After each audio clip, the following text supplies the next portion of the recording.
Yosh avlodni jismonan chiniqtirish va ularning sportga bo'lgan qiziqishini oshirish maqsadida hududlarda turli musobaqalar tashkil etilmoqda.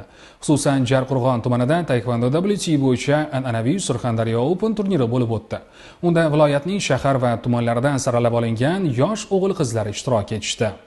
Surxondaryo viloyatida taekvondo VT sport turi bo'yicha navbatdagi nufuzli musobaqa Surxondaryo Open turniri bo'lib o'tdi. Kadetlar hamda kichik o'smirlar o'rtasida tashkil etilgan mazkur musobaqa viloyatdagi eng iqtidorli yosh sportchilarni bir maydonga jamladi. Mazkur turnir Surxondaryo viloyat sport boshqarmasi, Jarqo'rg'on tuman sport maktabi hamda Surxondaryo viloyat taekvondo VT federatsiyasi hamkorligida tashkil etildi. Musobaqaning asosiy maqsadi yoshlar o'rtasida sog'lom turmush tarzini targ'ib qilish, iqtidorli sportchilarni aniqlash hamda ularni professional sportga yo'naltirishdan iborat bo'ldi. Bellashuvda nafaqat Surxondaryo viloyatining shahar va tumanlaridan, shuningdek Qashqadaryo viloyatidan tashrif buyurgan sportchilar ham o'zlarining jismoniy imkoniyatlarini sinovdan o'tkazishdi. Bahslarda sportchilar g'oliblik uchun o'z mahoratlarini namoyish qildilar.